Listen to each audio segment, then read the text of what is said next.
Hello everyone, आज बात करते हैं हम जेईई मेंस 2026 के रजिस्ट्रेशन फॉर्म की। एनटीए ने जेईई के लिए 2026 का रजिस्ट्रेशन फॉर्म जारी कर दिया है। तो इसके बारे में बात करते हैं कि फॉर्म फिलिंग के क्या क्या स्टेप्स हो सकते हैं आपके लिए, आपको कैसे कैसे फॉर्म फिलिंग करना है। और फॉर्म फिलिंग इस बार बहुत अच्छे से कीजिएगा, नहीं तो आपका फॉर्म रिजेक्ट भी हो सकता है। कई बार ऐसा हो जाता है कि किसी कारण से कई सारे बच्चों का वो फॉर्म रिजेक्ट हो जाता है। तो सबसे पहले हम बात करते हैं इसमें मेन इवेंट की। तो इंफॉर्मेशन है, इंपोर्टेंट इंफॉर्मेशन आपके लिए क्या है कि online submission of application form, इसकी डेट्स जो आपके लिए रहने वाली है वो 31 अक्टूबर टू 27 नवंबर 2025 है। ओके, कब से कब तक है आपको याद रखना है, 31 October to 27 November 2025 up to 9 PM.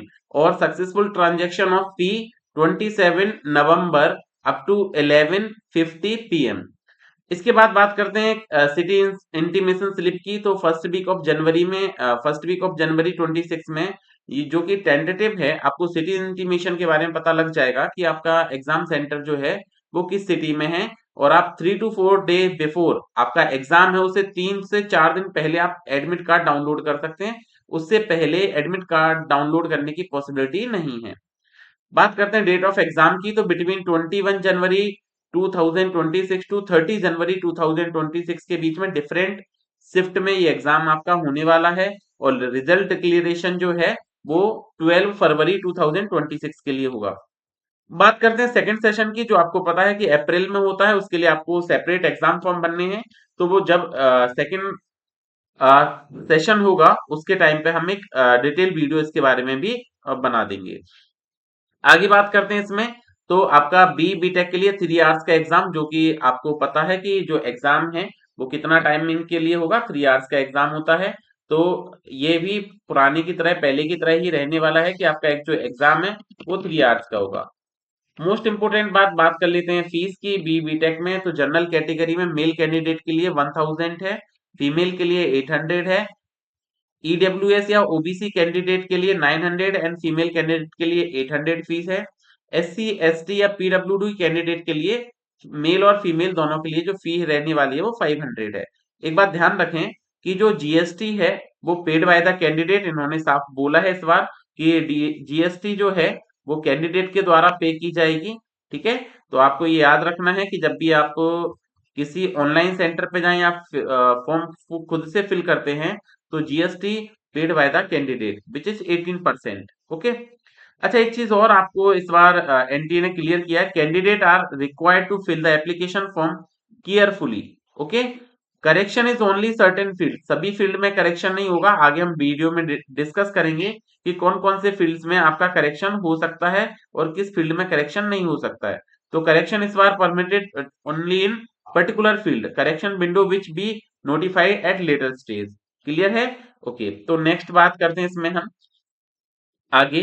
तो देखिए नेक्स्ट आपका जो है, इसमें बात करते हैं एप्लीकेशन फॉर्म की रजिस्ट्रेशन। जैसे ही आप स्टार्ट करेंगे, न्यू रजिस्ट्रेशन पर जाएंगे और आप जैसे ही रजिस्ट्रेशन फॉर्म स्टार्ट करते हैं, तो रजिस्ट्रेशन फॉर्म को स्टार्ट करने से पहले आपको कुछ बातें याद रखनी है। वो क्या क्या हो सकती हैं, तो देखिए उनके बारे में अगर हम डिस्कस करें तो रजिस्ट्रेशन फॉर्म में आप जैसे ही आप अपनी पर्सनल डिटेल फिल करते हैं, कंप्लीट करते हैं फर्स्ट स्टेप, उसके बाद आपको एक रजिस्ट्रेशन नंबर प्रोवाइड किया जाएगा और एक आपको सिक्योरिटी पासवर्ड क्रिएट करना है। तो बोला गया है कि after successful submission of personal detail an application number will be generated and it will be used to complete remaining step. तो उसके बाद जो रिमेनिंग स्टेप्स हैं वो एप्लीकेशन नंबर के थ्रू ही आपके रिमेनिंग स्टेप कंप्लीट हो पाएंगे। तो application form will be required for all future references. तो आपको जो एप्लीकेशन नंबर प्रोवाइड किया जाएगा या जो रजिस्ट्रेशन नंबर प्रोवाइड किया जाएगा, आपको वो फ्यूचर रेफरेंस में अगर आप कोई भी चेंज करते हैं या आप फर्दर स्टेप को फॉलो करते हैं या करेक्शन विंडो को ओपन करते हैं, तो इसकी जरूरत पड़ने वाली है। ठीक है, दोनों सेशंस में एक बार आप अगर register generated application number will be used for both sessions, reference के फॉर्म में आप यूज कर सकते हैं दोनों सेशन में, जनवरी सेशन एज वेल एज अप्रैल सेशन। ठीक है, नेक्स्ट इसके बाद अगर आप कभी भी लॉगिन करते हैं तो आपको इसकी जरूरत पड़ने वाली है और पासवर्ड भी आप याद रख सकते हैं। एप्लीकेशन फॉर्म की बात करें तो इस बार एप्लीकेशन फॉर्म में आपको लाइव फोटोग्राफ की जरूरत पड़ेगी। तो candidate have to upload his her live photograph. तो आपको क्या करना है, एक लाइव फोटोग्राफ अपलोड करना है। लाइव फोटोग्राफ अपलोड करने के आपको जो मेथड है उसमें आपको क्या करना है कि अगर आप किसी ऑनलाइन सेंटर पे जाते हैं तो उनके पास वेब कैम होगा और वेब कैम के थ्रू आप अपलोड कर सकते हैं। अदरवाइज आपको क्या करना है, इसके साइड में जब भी आप फॉर्म फिल करेंगे तो उसके साइड में आपको एक स्कैनर होगा, आप मोबाइल के स्कैनर से उसको स्कैन कर लें, तो आप मोबाइल से उसकी फोटो ऑप्ट कर सकते हैं, मोबाइल से फोटो ले सकते हैं और जो आपका एप्लीकेशन फॉर्म पे सबमिट हो जाएगी। ओके, इसके साथ साथ में आपको लाइव फोटोग्राफ चाहिए, एक सिंगल फोटोग्राफ भी चाहिए। ऐसा नहीं है कि लाइव फोटोग्राफ होगा तो आपको जो फोटोग्राफ है पासपोर्ट साइज वो नहीं चाहिए, पासपोर्ट फोटोग्राफ भी चाहिए, इसकी स्कैन इमेज जेपीजी फॉर्मेट में, सिग्नेचर, 10th क्लास और इक्विवेलेंट सर्टिफिकेट मार्कशीट, और अगर पीडब्ल्यू कैंडिडेट है एप्लीकेबल तो पीडब्ल्यू कैंडिडेट आपको सर्टिफिकेट चाहिए। आगे आपको क्या करना है, the recent passport size photograph should be coloured, clear बोला गया है कि coloured photograph with 80% face without mask, है ना, एंड विजिबल इंक्लूडिंग ईयर्स। तो आपको ये ध्यान रखना है फोटोग्राफ किस टाइप का होना चाहिए, 80% फेस आपका कवर होना चाहिए including year against white background. ये भी याद रखें बैकग्राउंड आपको व्हाइट चाहिए, इन्होंने क्लियरली बोला है कि बैकग्राउंड जो फोटो का होना चाहिए वो कैसा होना चाहिए, व्हाइट बैकग्राउंड होना चाहिए, और फोटोग्राफ इन जेपीजी और GPG format only between 10 KB to 200 KB. किसके बीच में चाहिए आपको, तो 10 केबी टू 200 केबी के बीच में आपको ये फोटोग्राफ होना चाहिए। नेक्स्ट बात करते हैं सिग्नेचर की, सिग्नेचर आपके जेपीजी फॉर्मेट में होना चाहिए और वो भी 10 केबी टू 100 केबी होना चाहिए।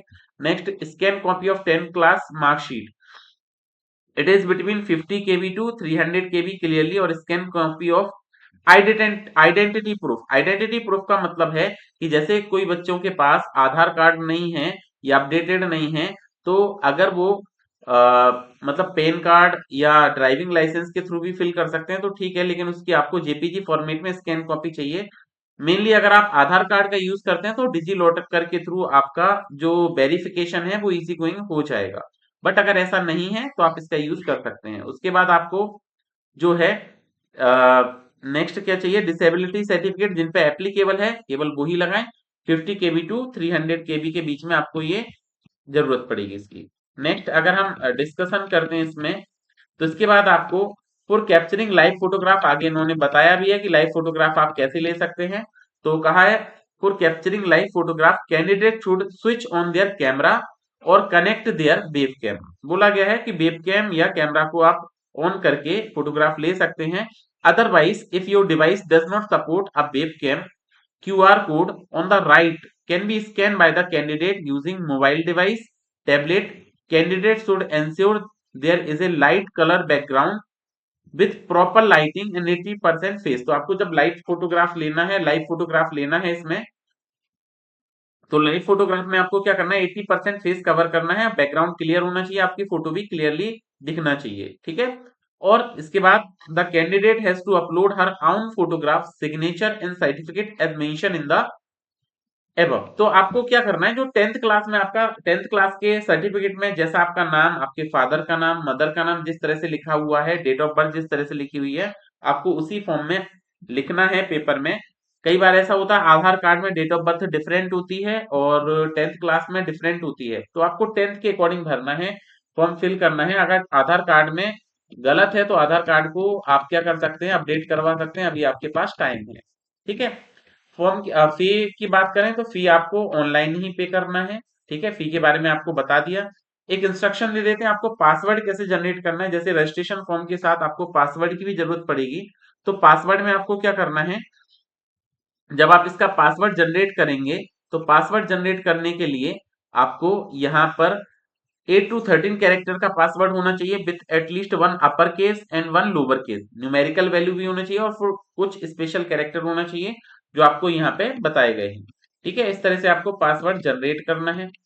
इसके बाद नेक्स्ट अगर रजिस्ट्रेशन फॉर्म में बात करें, एग्जाम स्कीम, आपको एग्जाम स्कीम के बारे में जनरली बच्चों को पता है कि बीटेक का एग्जाम होता है, CBT based computer based exam होगा, और जो भी आपकी लैंग्वेज है इंग्लिश और हिंदी या अदर लैंग्वेज उसको आप चूज कर सकते हैं एग्जाम में, ठीक है। फिर आपका तीनों सब्जेक्ट मैथ्स फिजिक्स केमिस्ट्री होंगे, सीबीटी बेस्ड एग्जाम होगा, 75 question, each question containing 4 marks, और अगर आप रॉन्ग करते हो तो -1 नेगेटिव मार्किंग होती है, तो एक गलत आंसर पे आपका -1 हो जाएगा और एक सही आंसर पे आपका +4 मार्क्स होंगे।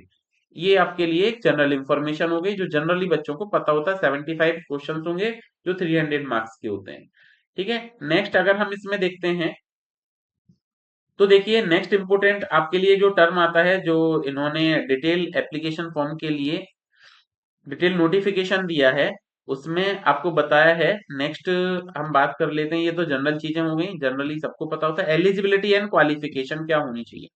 अब देखिए एलिजिबिलिटी ये आप अच्छे से समझ लें। वैसे तो जेई ने ऐसा बोला है इसमें, क्योंकि ये बहुत जरूरी है। जनरली जेई ने क्या बोला, for appearing JEE Mains 2026 there is no age limit. देखो क्लियरली मेंशन है यहाँ पे, there is no age limit. इनके डिटेल नोटिफिकेशन में इन्होंने एज लिमिट को बोला है, लेकिन बाद में फिर इन्होंने क्या कहा है कि एज लिमिट इनडायरेक्टली अप्लाई किया हुआ है। क्या बोला है, there is no age limit candidate, but the candidate who have passed class 12th और इक्विवेलेंट एग्जाम इन 2024, 25 और appearing in 26 are irrespective of their age can appear in JEE Mains 2026 एग्जाम। तो देखिए क्लियरली बोला है कि अगर किसी ने 12th 24 में दिया है, 25 में दिया है या 26 में वो अपियर हो रहा है, उसकी एज कुछ भी हो, वो जेई मेंस के लिए एप्लीकेबल है, जेई मेंस का एग्जाम का फॉर्म भर सकता है। But however, the candidate may require to fulfill the age criteria of institute to which they are desirable of taking admission। लेकिन ऐसा होता है कई इंस्टीट्यूट के पास क्या होती है, एज लिमिट होती है। तो अगर आप उस इंस्टीट्यूट में एडमिशन लेना चाहते हो तो वो इंस्टीट्यूट का क्राइटेरिया फुलफिल होना चाहिए। जनरली आप फॉर्म भर सकते हैं, आपकी एज कुछ भी हो, 24, 25 और अपेयरिंग 26। अब जो बच्चे पूछेंगे कि 23 में हमने एग्जाम दिया था 12th का, तो क्या एप्लीकेबल है, तो उनके लिए है, वो एप्लीकेबल नहीं है। अगर आप 24 में दे रहे हैं, दिया है 25 में दिया है या 26 में दे रहे हैं, तो आपकी एज कुछ भी हो, उससे कोई प्रॉब्लम नहीं है, आप एग्जाम दे सकते हैं। बट अगर आप इससे पहले 23 में 12th का एग्जाम पास कर चुके हैं, तो आप एप्लीकेबल नहीं है। नेक्स्ट इसमें बताया गया है कि क्लियरली मेंशन है, candidate who have passed class 12th और इक्विवेलेंट एग्जाम इन 2023 और before are not eligible to appear in JEE Mains 2026। Okay.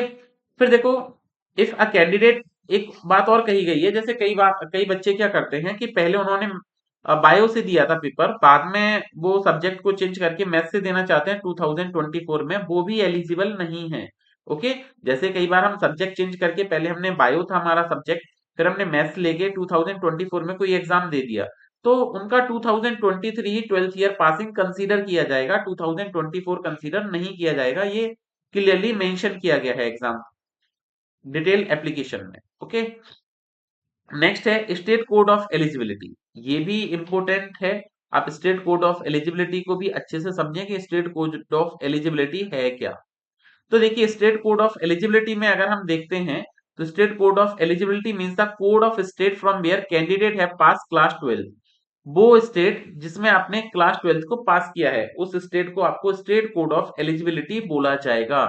Clearly याद रखें कि स्टेट कोड ऑफ एलिजिबिलिटी क्या है, जिस स्टेट से आपने क्लास 12th का एग्जाम पास किया है, वो आपका स्टेट कोड ऑफ एलिजिबिलिटी है। बिल्कुल क्लियरली याद रखें। ऐसा नहीं है कि आपका नेटिव प्लेस कुछ और हो, जैसे किसी का नेटिव प्लेस अलग है या उसका रेजिडेंस अलग है, तो वो सोचे state code of eligibility native place या रेजिडेंस प्लेस होगा। नहीं, स्टेट कोड ऑफ एलिजिबिलिटी आपका क्लास 12 में जिस स्टेट से आप एग्जाम दे रहे हैं, वो आपका स्टेट कोड ऑफ एलिजिबिलिटी है। बाद में उन्होंने इसको एग्जाम्पल के साथ बताया है कि if a candidate appear in class 12th qualifying examination from an institute situated in New Delhi and residence in Noida, Uttar Pradesh, then their state code of eligibility is only Delhi, not Uttar Pradesh। तो आपको ये clear हो गया कि आप जहां से 12th class का एग्जाम पास करेंगे, वो आपका स्टेट कोड ऑफ एलिजिबिलिटी होगा। ओके। कंडक्ट ऑफ एग्जामिनेशन में अगर हम बात करें, तो अब देखिए चॉइस ऑफ सिटी, ये भी इंपॉर्टेंट टॉपिक है कि चॉइस ऑफ सिटीज आप क्या क्या ले सकते हैं। तो while filling up the online application form, candidate can select maximum 4 convenient city. आप मैक्सिमम 4 कन्वीनियंट सिटी ले सकते हैं जहां जहां जेई मेंस का एग्जाम होता है। उनमें से अब आप कैसे चूज कर सकते हैं कन्वीनियंट सिटी, तो कन्वीनियंट सिटी को चूज करने का मेथड ये है कि their choices of city for exam centre in order of their priority, choice of centre city will be limited to the state of permanent address. तो अब आप यहाँ पे चॉइस ऑफ सिटी ले सकते हैं कि परमानेंट एड्रेस एक आपका उसकी सिटी ले सकते हैं, और स्टेट ऑफ प्रेजेंट एड्रेस, और जो आपका प्रेजेंट एड्रेस है उस स्टेट की सिटीज आप चूज कर सकते हैं only, and in certain cases only one option में also be available based on the address criteria. Okay, तो आपको दो चीजें याद रखनी है। आप सिटी ऑफ एग्जाम क्या होगा आपका, एक तो स्टेट ऑफ परमानेंट एड्रेस और स्टेट ऑफ प्रेजेंट एड्रेस। ठीक है, जैसे अगर मैं बोलूं कि अभी मेरा परमानेंट एड्रेस राजस्थान का है तो मैं राजस्थान में भी चूज कर सकता हूं, और अगर मैं अभी एमपी में रह रहा हूं तो मैं एमपी की सिटी चूज कर सकता हूं। क्लियर है? तो इन केस ऑफ फॉर ये आपके लिए एप्लीकेबल होगा नहीं। ठीक है, फॉरेन कैंडिडेट के लिए एप्लीकेबल है। तो आपको ये भी समझ आ गया कि चॉइस फिलिंग आपको सिटी की कैसे करनी है, तो परमानेंट एड्रेस, और सेकंड क्या है आपका जो प्रेजेंट एड्रेस है उसके बेस पे आप सिटी चूज कर सकते हैं। ठीक है, फिर देखिए नेक्स्ट अगर हम डिस्कस करते हैं तो इसमें आता है कि सिटी को कैसे चूज करना है, तो ये आपको डिटेल एप्लीकेशन में दिया गया है। जैसे सपोज दैट अगर हम राजस्थान की बात कर लें या एमपी की बात कर लें या किसी भी स्टेट की अदर स्टेट की बात करें, तो जैसे मैं सपोज दैट कर्नाटका में बात करूं, तो कर्नाटका में जो कलबुर्गी है या गुलबर्गा है उसका जो सिटी कोड है वो है KK08। तो आपको क्या करना है, जब एग्जाम सिटी फिल करना है तो वहां पे KK08 फिल करना होगा। सिमिलरली अगर हम नेक्स्ट सिटीज की बात करें, किसी भी नेक्स्ट सिटी में डिस्कस करते हैं या किसी अदर स्टेट में डिस्कस करते हैं, जैसे एमपी, एमपी में हम बात कर लेते हैं ग्वालियर की। ग्वालियर का जो सिटी कोड है वो MP06 है। तो जब आप फॉर्म फिल करेंगे तो आपको MP06 आपको फिल करना है उसमें। ओके, अगर महाराष्ट्र की बात करें जैसे जलगांव, तो MR013, तो वो आपको यहाँ से देख के ही फिल करना है, प्रॉपर तरीके से फिल करना है सिटी कोड। ओके, जैसे राजस्थान में बात कर लेते हैं तो कोटा का है RJ08, सीकर का है RJ09, इस तरह से आपको सिटी कोड फिल करना है। तो ये आपका एग्जाम फॉर्म के लिए जो इम्पोर्टेंट डेट्स थी या इम्पोर्टेंट क्राइटेरिया था, आपको कैसे कैसे फिल करना है वो आपको बताया गया है। जैसे ही आप रजिस्ट्रेशन फॉर्म पर जाएंगे तो इस तरह की आपको विंडो दिखाई देगी। इसमें न्यू रजिस्ट्रेशन पे क्लिक करके आपको सबसे पहले बेसिक डिटेल को फिल करना है, और रजिस्ट्रेशन जो आपका नंबर है उसको नोट डाउन कर लेना है फर्दर रेफरेंस के लिए। तो इस पे मैं एक डिटेल वीडियो बनाऊंगा कि आपको फॉर्म फिलिंग कैसे करना है, स्टेप बाय स्टेप आपको फॉर्म फिल करके बताऊंगा। तो बेसिक इंफॉर्मेशन के लिए आप ये वीडियो जरूर देखें, और चैनल पर नए हैं तो चैनल को सब्सक्राइब कर लें, दोस्तों को शेयर करें। Thank you.